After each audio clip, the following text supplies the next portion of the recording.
Hello, people. Welcome back. Welcome back to the Football Corner. Welcome back to another live stream, another show, another video on the channel. And today we have the match reaction for the Arsenal versus Sheffield game. We are going to get into it. We are going to speak about it.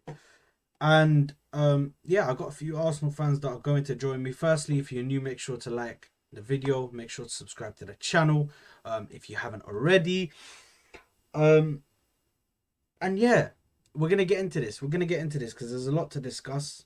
Eddie and Ketty are flying in this game, so listen, there's a lot to discuss, man. But we're gonna get into it. Firstly, let me invite my guests onto the channel. Let me start off with. Listen, let me let him do his intro because he always does it very well. Let me bring him one. Oh yeah, now my people is the Niger Englishman, dark skinned man from the motherland. If you didn't know before, tonight you go understand. And always, my people, you know what to do when you're on here. Smash the like button, hit subscribe if you're not already subscribed, and comment away. We've got a lot to discuss today. Big up, Sad, each and every time. Big up, bro. Big up, my broski. Big up. And let me invite the third guest. Ashraf was supposed to be on here, but he couldn't make it. So it is just me and Kunle, and none other than Mr. Matt from the Back of the Net podcast. How you doing, my broski? I think you're on mute, bro. I was just saying, my intro's not like Kunle's, but listen, I'm here, innit? I'm here represented. I'm not going to say from the motherland because I'm here in London, innit? Nah, big up, bro, big up. And listen, I know you guys heard the little thing before we went live of the whole conversation I was having. So I think that's the perfect place to start. Let's start off on Eddie and Nketiah because that's a really what did you say? Your defense is in trouble. Is that what you said? There we are. That what you lot said? We'll start off on Eddie and Nketiah because that's a very controversial subject right now. Certain fans are like he's not good enough. Certain fans are like he's great to stay as a backup striker. But I want to get both your thoughts on Eddie Nketiah right now, and obviously his game, which he was amazing in, by the way. I'm not going to say he wasn't. But what are your thoughts on Eddie Nketiah's performance and obviously his possible future at the club? That's a possible future, you know. Listen, I don't know Kunde's thoughts on Eddie. Listen, I don't hate you go Eddie. First, God. No, I don't hate Eddie. I just think, and we've said it before, like we talk about the phases, we want to get to the point of being this complete team.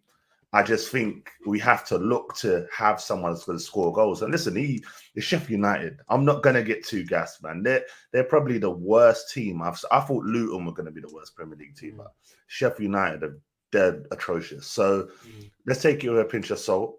I am a bit concerned considering we don't know how long Jesus is going to be out. We know Eddie does score goals, but there's something about him which doesn't sit with me. Like I try and go, I'm backing you, Eddie, and I love like Kunle was doing your difference in trouble all of this year. I love the celebration; it gasses me, but it's hard to just really take to him. I just think like we need Jesus back fit quickly. I still think we need another striker, and listen, Eddie will do a great job somewhere else, but I want us to go higher. I want us to elevate ourselves, and I don't think Eddie's that person. Kunle? Well. Oh boy. Eddie. You see what? My issue can never be with Eddie Nketiah. I'll tell you that now. My issue cannot be with him because let's be honest, the guy's doing as much as he can do in terms of his ability. So any fans getting onto him, like I don't really get onto Eddie because it's Arteta that decided to renew his contract, give him 100k and not do anything else. But he's doing what he can do. Like, do you know what I'm saying? Like, obviously on Saturday he did way more than any of us expected he could do. Yeah. But I'll be honest with you, I would love that game to lead to Eddie to go on a mad one. Say, yo, this is the time I've been waiting for. Haters, put your phones down because only Eddie's calling now. All that stuff. I'd love to say that. Hey, Lem boy, Arsenal's leading strikers. You know how great that would be for me and for us as fans. But the reality is We've seen him have a couple of purple patches or score a brace here or score in that competition, and then we don't see him for a while. If he carries this form on and gets me a brace or gets me the winning goal against Newcastle, and then scores again 2 games later, then maybe I might start hearing with a run of games and confidence behind the manager, Eddie could be that guy. But as of now, he's not that guy. He's not the guy that's going to fire us to the title unless something happens, which is why I'm hearing a lot of talk about potentially Ivan Toney in January and stuff like that. So that gets me more excited. But I'm a old enough, mature enough man to put my hands up. If Eddie scores me 15 Premier League goals this season, I go come on stream and apologize to the man, bro, because he deserves an apology from everyone. But do I think he can? No, but I'd love for him to shut me up and surprise me. You get me? It's one of them ones. You know, I think when we're talking about Eddie, for me it's always been the same. I'm exactly the same. I need consistency.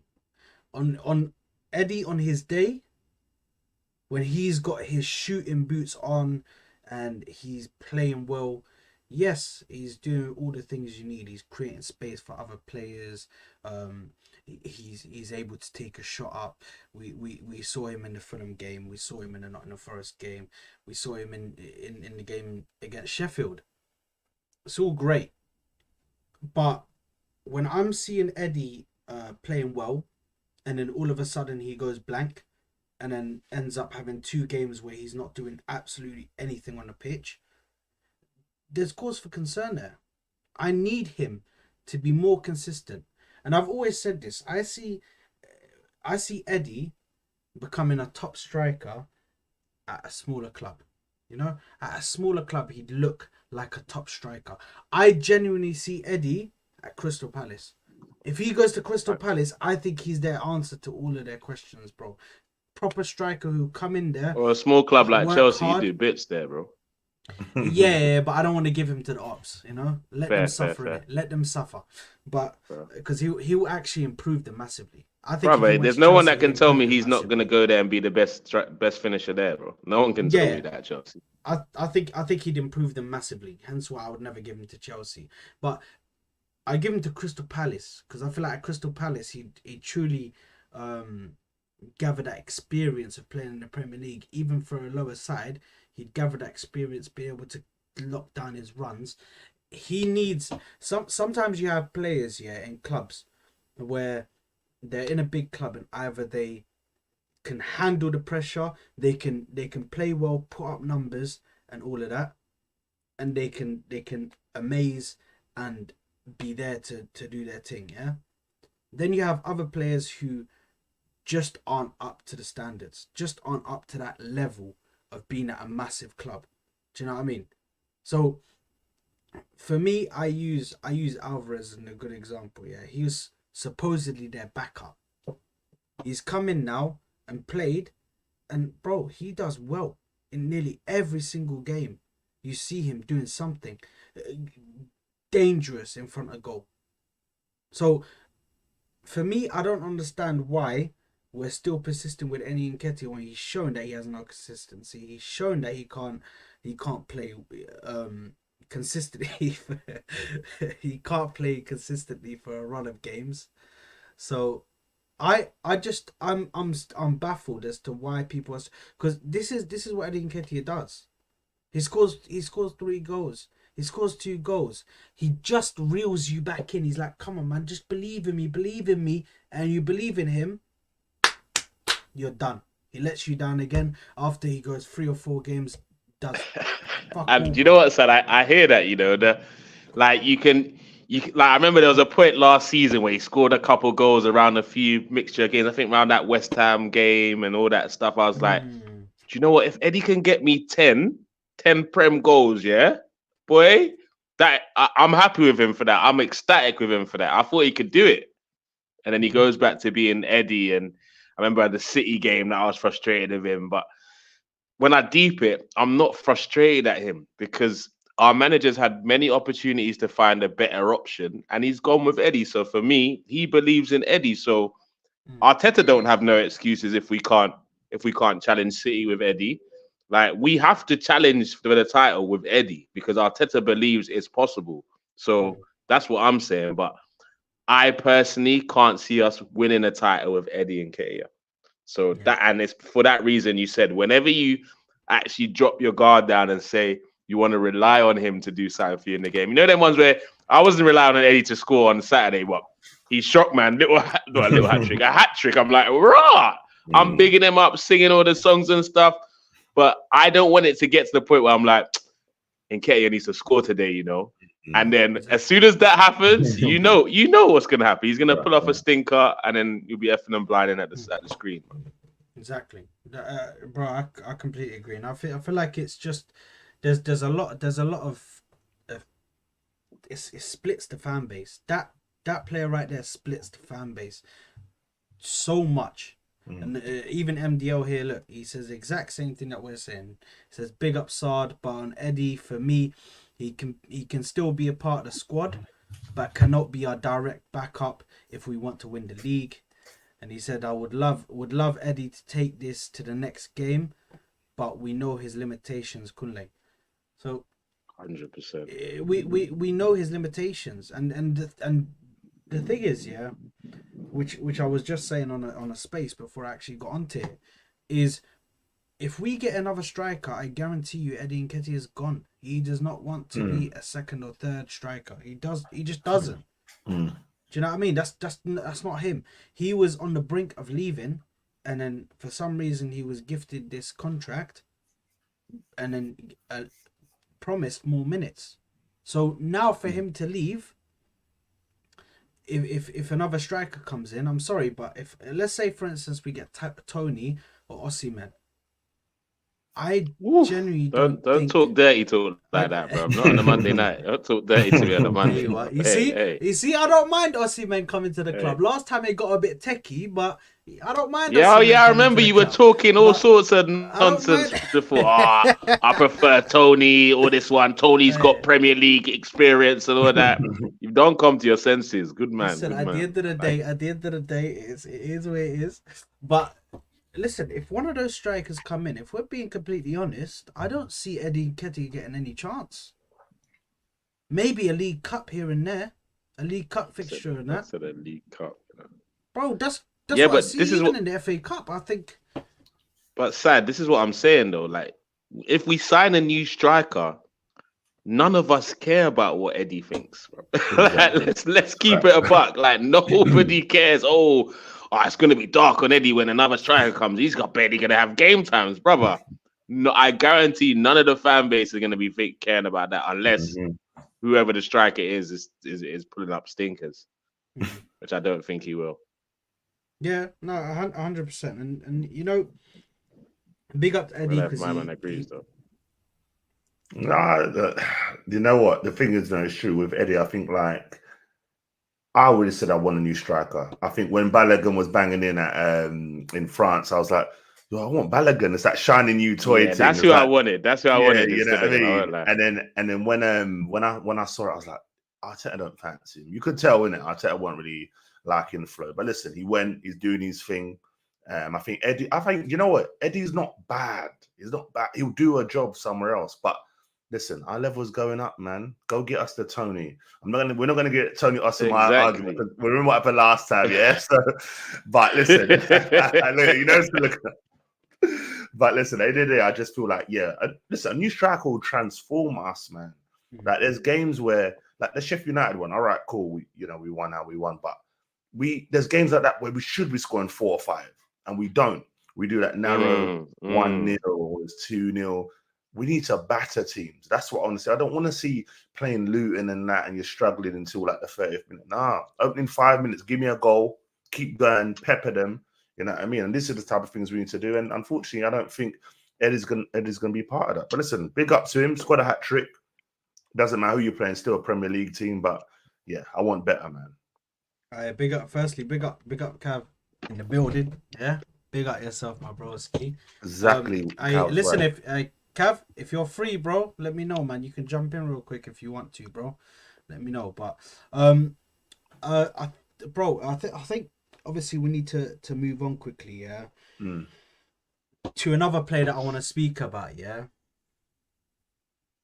You can call him Basmati. You can call him Jollof. You could even... listen, I've heard people refer to him as couscous, you know? It is what it is, man. But listen, my boy Declan Rice with another... I genuinely don't know how many man of the match performances this guy needs to put on. Like, Eddie Nketiah got it because he scored the hat-trick, of course. But bro, Declan Rice is just out of this world. Every single game that goes by, I think, bro, what a player, man. What a player we have on our hands. What a player we have on our hands, because this guy gets involved in everything. His interceptions this season have been immense. Yeah? His going forward, immense. Covering defensively, immense. And the thing is with Declan Rice as well, is that, and I'm gonna use a I saw a little clip from Jamie O'Hara. Although I think this guy talks out of his backside most of the time, yeah. Most of the time, this man talks out of his backside, yeah. I'm gonna use a quote that he said. People think that this is the same Ivan Toney. People think this is the same Declan Rice that was at the West Ham. No, it's not. This is a different Declan Rice. This is a Declan Rice at a massive football club. This is a Declan Rice at Arsenal. He has upped his game so many levels to the point where, bro, he's just... Right now, I think he's up there as one of the best midfielders in the league. And I could say that comfortably. One of the best midfielders in the league for what he offers us on a week-to-week basis. Yeah? You look to the Sheffield game yesterday. You look to the Sevilla game. You look to the Man United game. You look to the City game. These are big games.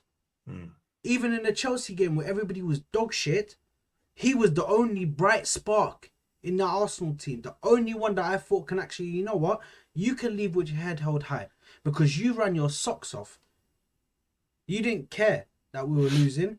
You were running and trying to fight to get that ball back. You know what I mean? Look, the reality is, currently, he's up there with one of the, if not the top three, the best signing of the summer transfer window. I think we probably would have said it about Timber because I believe because of his price value and what he would have done for our team, I think we would have ended up saying that. But he's injured. But Rice, do like Declan Rice. Omodu Bluku said it. Do like Declan Rice. I said do like Declan Rice because that's what I've been doing. Because if I'm analyzing the game, let's keep it 100, guys. We still have not figured out our midfield this season. And that's why there's no fluidity in our game. And that's the big reason. Because we've not figured out who we're confident in giving 5 games to see if they're Xhaka's replacement or not. For some reason, we've not been able to do that. We tried it with Havertz, gave him 7, to be honest. Yeah. And he weren't the guy. Now we're trying to figure out who the next guy is. So ESR had a stinker on Saturday for me. He's a bit unfortunate because I know you need games to get into rhythm, but when you're at a club at Arsenal in the situation in the midfield, you got to take your chance. Although he got an assist, he didn't do much. And if it wasn't for Declan Rice and Eddie Nketiah, that game could have been looked a bit different. I'm not saying they could have scored or won the game or anything like that, but they were the reason for our 5-0. Those 2 players, and obviously having a solid foundation, our back four. Let me not look past that. Our back four was solid. Raya didn't have to do one thing, which kind of frustrated me because people are just going to automatically say, "Oh yeah, see, we shouldn't have put Ramsdale in." I'm like, the guy had nothing to do, so we don't know shit about it yet. Let's see when he gets pressured again in a high volume game. But Rice, sensational. I knew he was good. I knew he was levels, but I never knew he was this good. I'm not going to lie to you. I thought 105 million, like, come on, man. 65, 70 million player at the very best, mate. But, mate, in the next couple of years, this is going to look like a bargain. I don't know who you lot's captain is, but my captain's Declan Rice, bro. I don't care. I don't care who has that armband because he's the one that stands up every time in every game. You don't come from another team and be more or less man of the match nearly every game you play in. Like, that's unheard of, bro. What are you talking about? No, I agree. Yeah, no, I think as well, like, I just think, again, second what you're saying, I think he's come in, he's had a mad impact on us. I was having a little discussion with a couple of my Tottenham mates and Liverpool mates. They know who they are. And they were like Zoboslai and whatever. But I said, what Declan Rice has brought to us is so important. You know, let's look at the Sevilla game. You know, Kun and Saad, you will tell me. I remember going to away games like that thinking, we're done, we're cooked. Like, if you weren't there, I'd be like, they're going to run us in midfield. Brother. You see what I'm saying? Literally. But now you have someone like Rice, you sit back, you go, all right, cool, we might not win, but we can hold ourselves. You know what I mean? Yeah. And if we're going to lose the game, it's not going to be a battering. It's going to be a narrow defeat. Stuff, you know, things can happen. But I think with Rice, what's happening? He's come to Arsenal, and I think Arteta is trying to get something different from him. You know, at West Ham, his sole job was to shield that back four. From time to time, he'll bomb on, he'll do his thing. You know, he scored that goal in the conference when he ran through the team for West Ham. But I think Arteta wants more to his game. Arteta wants to say to him, you know what? I want you as a 6, maybe an 8 sometimes, but I want you to showcase what you got. And he's showing, you know, his assists and the goals he scored. He's pushing up a bit further. But I think the issue with Arsenal at the moment, we don't have that midfielder to go, all right, whilst he's gone, someone else can go behind him. So, which is why I get frustrated about, I don't want to get too much into it because it annoys me so much. Partey. Yeah, exactly. You know, because when have we seen that free in midfield? Like, that's what we wanted. When we signed Rice, we were like, oh my God, we're going to have the best free. We haven't even... Seen it for 15 minutes, bro.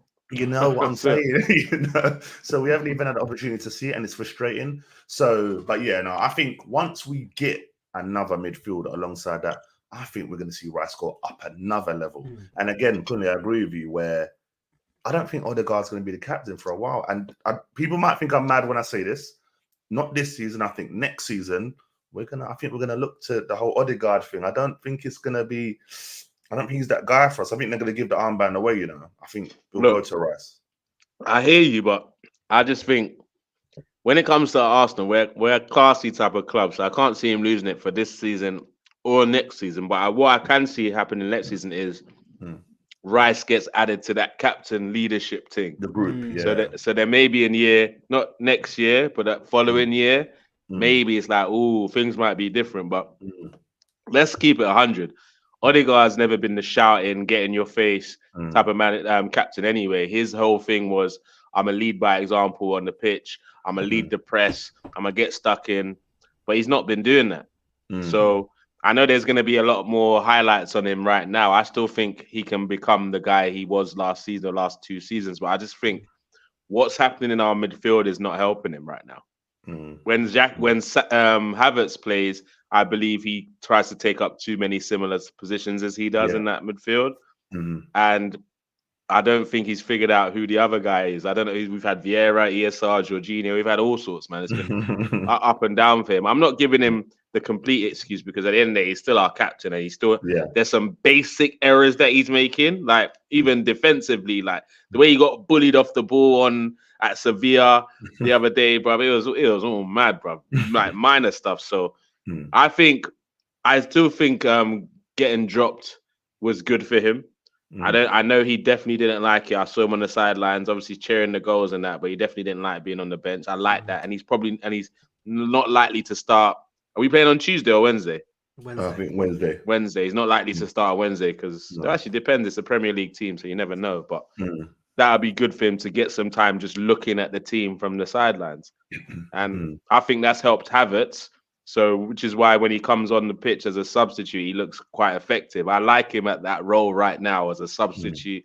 Last 20 minutes, needs something different, bring him in. I wouldn't mind Havertz starting on Wednesday night as the false 9.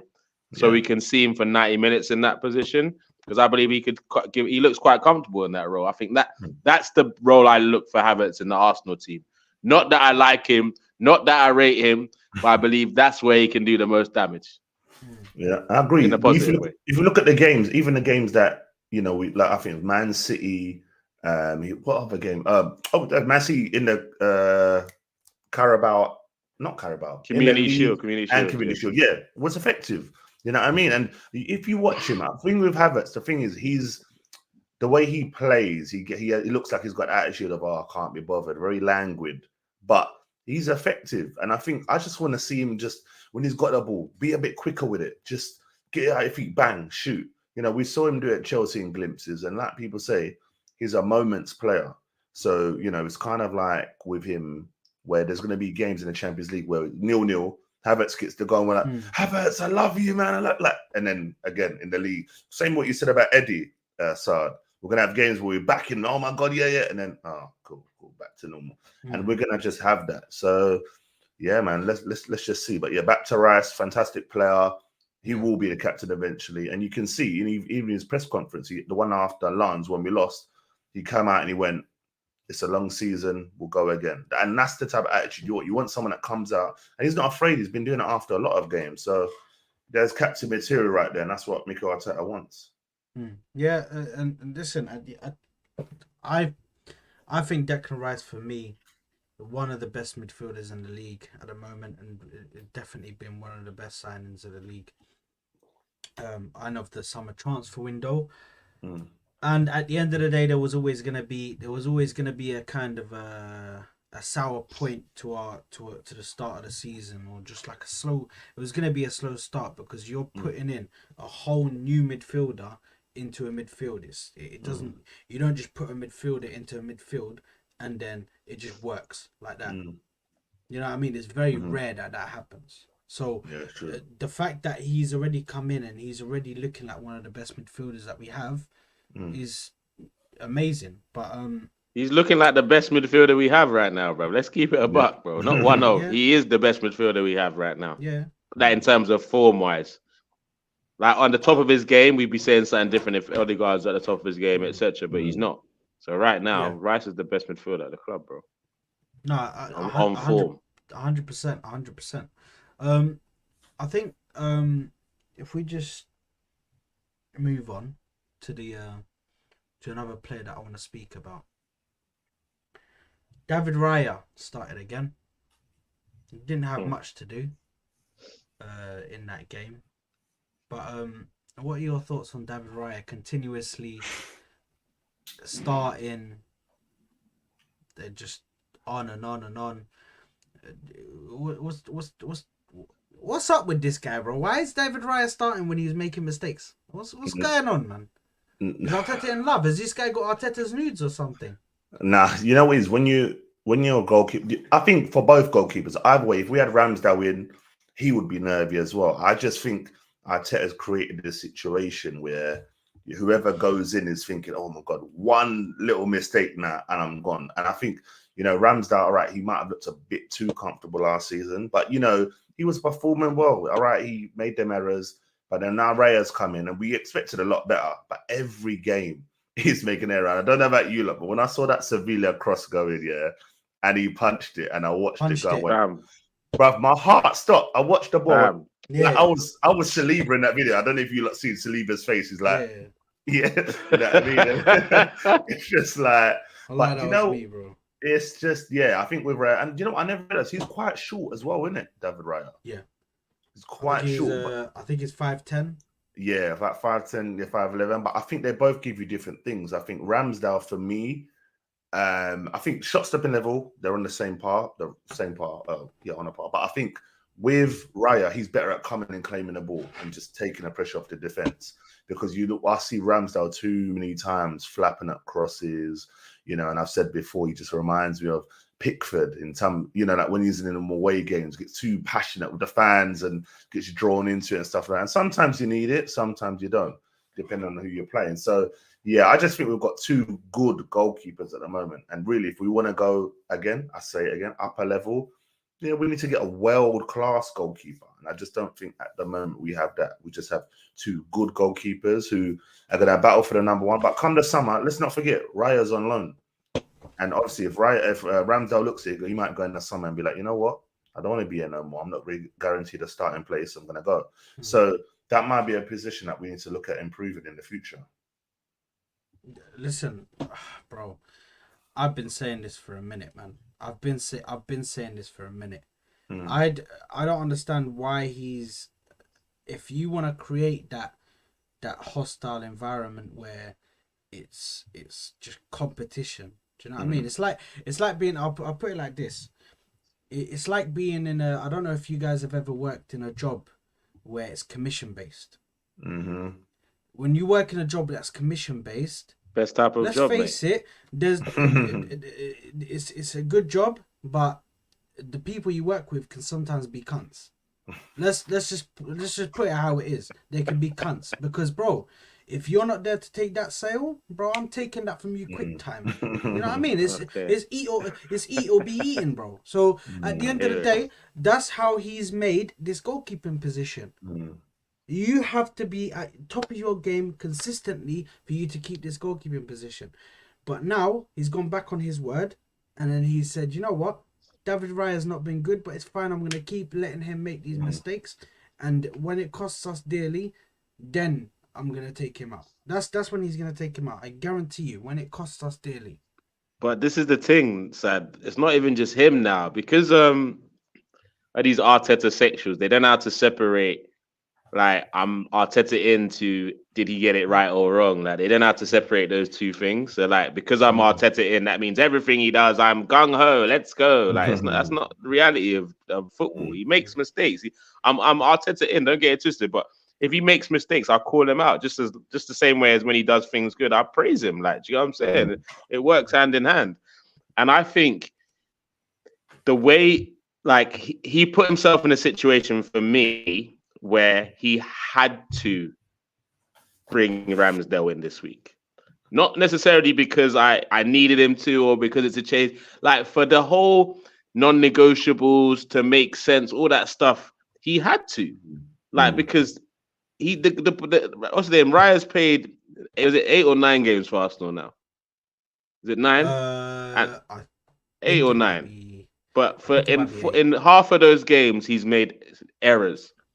And what's this led to is other people. I've heard the fan base say, "Oh, but none of the errors has led to a goal." Like, I'm like, well, one of them did. Let's not get to it. The one at Lons. But it's like they want him to fuck up so badly. Then they'll be like, "Oh yeah, it's now you take him out." Like, let's not completely kill the guy.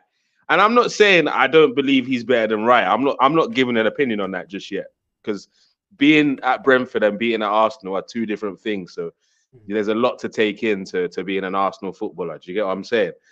But I would say for Raya's sake, he needs to take him out of the firing line because the spotlight is on him hard. And whether you want to bring him in later, that's cool. I'm not even upset about that. But bring him out.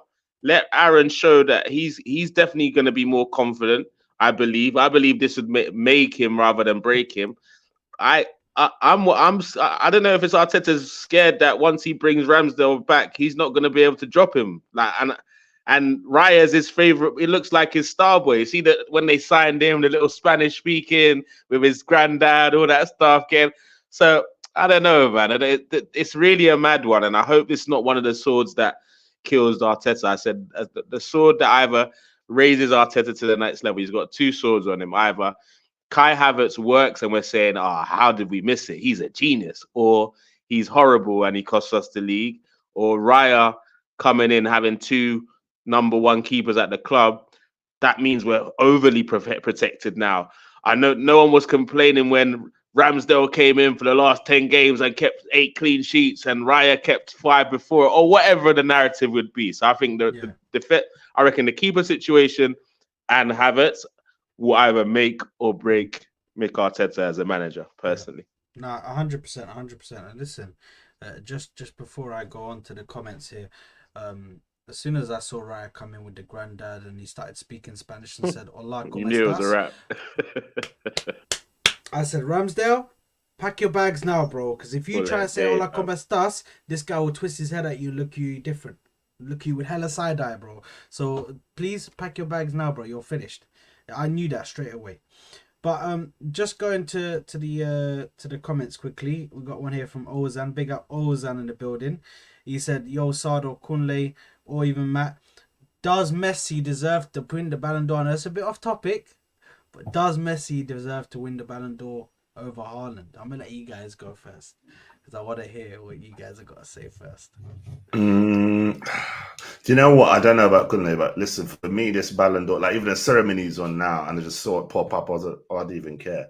Like genuinely, it's like that type of thing. But you know what? Listen, what Messi did do you know what? It was just a mad thing because we all saw it as his last World Cup, and it was just the perfect end to a story. You know what I mean? So I think that's really what it's all about. You know, he's won the World Cup. They put him in.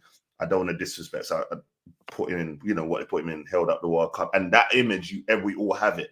You know what I mean? And you know, it was just a massive thing. But what Haaland did is phenomenal. But I don't take these things serious. Ever since Henri didn't get, you know where I'm going with this. Ever since that Nedved guy. Nedved, bro. I don't listen. I don't listen to this thing. Like I'm reading, they're saying Onana was ranked higher than Saka in this list. I'm like, you know what? I'm done. Like, what? What are these things? You know Brother, what I mean? Lautaro Martinez is in the top 20, bro. What the hell is that? What I'm saying What are you is, saying? you know. But listen, it is what it is. Whoever wins it, wins it. Well done to him. And listen, he's walking in America. Man's not even playing football proper. Man's just walking on the pitch. You know what? You know? Is it time for the assist? Is this the assist time?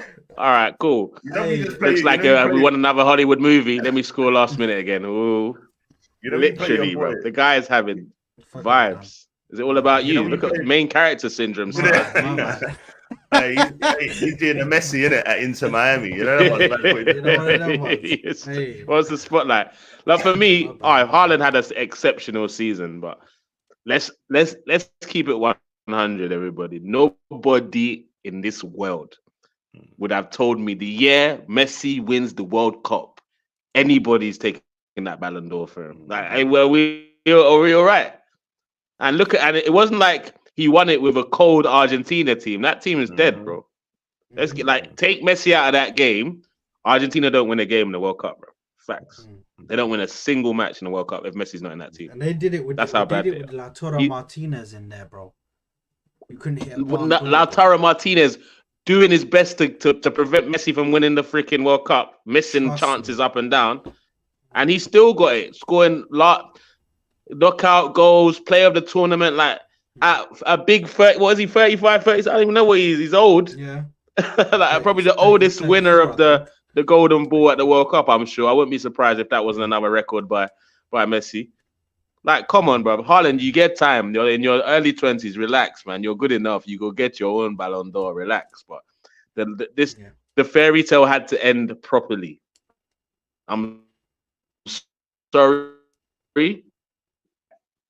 Messi had to get this Ballon d'Or, guys. Don't be sorry. Now football finally goes back to normal, guys. There's going to actually be a competition for Ballon d'Or. Not like, oh, Messi or Ronaldo. There's actually, like, and do you know what it is? I think the new generation of football fans, they're fucked, bro. And what I mean by they're all messed up is they're so stats driven. They've only seen Messi and Ronaldo win Ballon d'Or. So they think that's the standard. Like everyone, if you want to be considered top, you gotta be hit. Like Messi and Ronaldo are freaks, my guy. It's not the new norm now. They're freaks. Football finally goes back to normal, where I remember before them, I was like, one of 10 players could win the Ballon d'Or this year. That's how we used to have debates. No, Del Piero, no, Zidane, no, Henri, no. Like, now it was just like, oh, who do you reckon? Messi or Ronaldo? Oh, Messi should get this one. Now, Ronaldo's won 2 in a row. Like, it was stupid, bro. So Messi all day, Haaland, you have time, relax. Exactly. You're very young, and I listen. I completely agree. I agree, man. It's the ending to an amazing story, and big up Messi, man, because I already know he's gonna walk out with that trophy. And listen, at the end of the day, Messi has shown me some of the greatest moments of football, bro. Like I'm just sit here and I'm just blessed that I got to finally watch. I got to watch Messi, yeah. I got to see him at the new camp, bro. Do you know how much I've cherished that moment now? I got to see him at the new camp when he was playing with Thierry, bro. Looking sick. Oh, bro. You know, you're one of the lucky ones, bro. You're one of the lucky ones. But yeah, listen, moving back to the game, obviously, let me just get through these other comments. MDL says, no matter who is playing or what is around Rice, he is performing. 100%. It doesn't matter what the fuck he does. Whoever's next to him, he's gonna perform. He's gonna make sure that he puts out his best performance. That's all you can ask from Rice, man. You know what I mean? He's a true professional. Ramsdale Ramsdale will probably play Wednesday, but Arteta not staying consistent for me. Yeah, he's not. He's not. He's gone against his word because he said he was going to be competitive. He said it doesn't. I don't have favourites. That's what he said when he come into this club. That's I don't exactly have what he has. He has favourites. He definitely has favourites. So Facts. at the end of the day, he's a stubborn manager, man. He was under Pep for so long.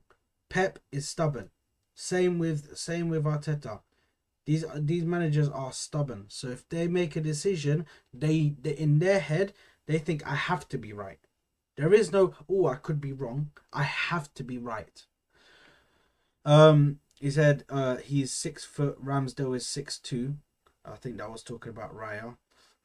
Yeah, listen, I didn't even know he was 6 foot. I thought he was shorter than that. I thought he was like 5'10" or something like that, but fair enough. And then Ozan said Latoro missed a point in Black Range header. I remember that. Bro, you compare the two competitions, yeah? Lautaro Martinez in the Champions League final and Lautaro Martinez in the World Cup, yeah? One of them, the players did not let him fuck them over. In the other one, they let him fuck them over. And on top of that, they brought on Lukaku and he done exactly the same. So listen, at the end of the day, I was hoping that Inter could win that for us so they could keep the heritage up, but they let us down. And then Kunle, he said Kunle saw prime Messi and Thierry in España. Whoa! Hey, it was crazy. That is literally Messi, bro. Crazy, bro. That's when he was. Would you? Is that? Is It's not it prime. prime It's not Messi? prime. Yeah, It's not that's prime. not prime Messi. I'd love Prime to brag Messi- it was, but Prime Messi is 91 goals. Sorry. prime 91 Messi is goals. when they had what's his name? David Villa and Pedro. the other guy. Pedro, yeah, that front three there, Messi in that front three was a problem. You know what? I'm glad you said that because when we talk about MSN, Messi, Suarez, Neymar, I liked that three. I loved it. But Loved it. They're probably the best three ever, but but Pedro, Villa, and Messi, actually, like maybe that, not best three ever.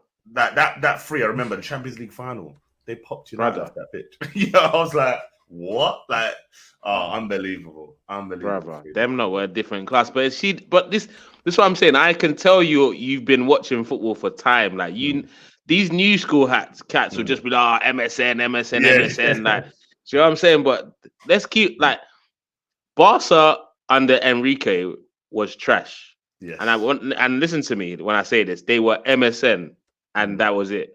Once everyone figured out, stop the service to them. Which what happened the following season where they won? I don't think they won anything that year, and he lost his job or he walked out. One of the two, he lost his job or walked out. And it's because people realized, just stop their supply, and they can't do anything.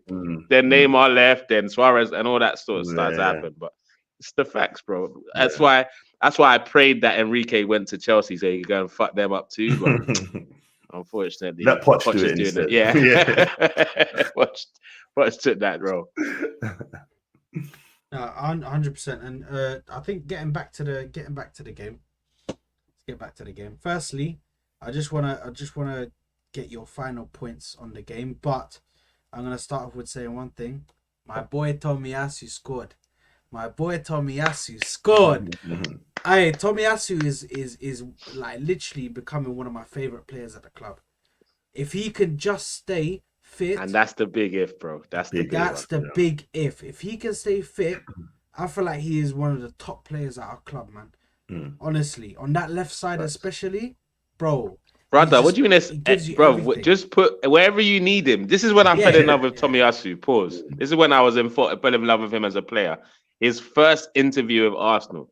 An interview asked him, he said, what's your preferred position? His answer was, on the pitch. I said, yes. This is my guy. This guy is my guy. I just want to play.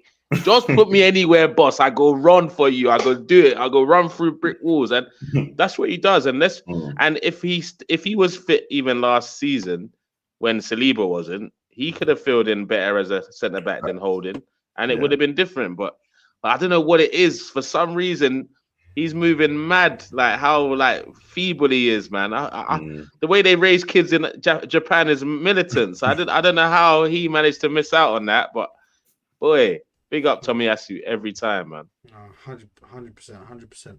And yeah, let's just get your listen, Sheffield. So I know that the overall it doesn't for me. Let me go first actually, because for me, I just bro, it's Sheffield. So part of me is just like, bro, I expected us to win by a hefty like scoreline. So I'm gassed, but it shows nothing to me because you should be beating these teams like that, especially Sheffield, where they offered absolutely fuck all to the game. They were Yeah. literally at one point just Did they hoofing have a it up shot? and hope. I think they had one. I think they had one, Not on target. but nah. But literally they were just at one point just hoofing it up. They were just hoofing it up and hoping that Ryan Brewster was gonna get to it. Literally, and their passes were so inaccurate. So for me, yeah, it's a great game in that, but yeah, listen, it's Sheffield at the end of the day, man. Yeah. I'm not gonna start They're getting relegated. going crazy. Exactly. But we'll go to you, Kun Lane, and we'll go to Matt just to get your overall thoughts on the game. Anyway. Like, look, at the end of the day, like, it's not often you're not even really playing well, but you're beating a team 5-0. Like, and let's be like, don't get me wrong, we had chances, but if you look, our football wasn't sexy or anything or fast flowing or anything, but because of the likes of clean sheet, Declan Rice and Nketiah decided that one day he was going to be clinical. That's what made it. Let's be honest, and it's a routine victory, beating Sheffield United. If they're the way they're going, they could be relegated by as early as end of January. I think they're so bad. They are horrible at the sport we call football. I don't know how they stole a place in the Premier League. So certain man need to wait to the last minute to beat them, man, and certain other man like was struggled using the likes of Johnny Evans and Maguire and them against them. Like, but we beat them and put them away like they were supposed to. Nothing to write home about. Did we learn anything from that game? No, didn't learn anything. But does it give an Eddie some confidence for his next game? Yeah, and I hope he carries it on. Goes on a little purple patch of scoring back to back in the next 3 games. I'd love that, bro. Let's go. He's got a big game next. He's got a big game coming up. Newcastle. Newcastle, bro. So, if you want to score and want to show me something, that's Away the from game. home as well, Eddie. That's the game, bro. That's the game.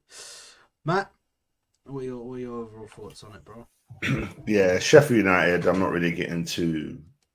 Do you know what? I just, them ones where you just see a result, you go, yeah, cool, we won 5-0. You move on. Yeah, That's it. And you know what? I feel so annoyed I gave Sheffield United a bit more respect than Luton.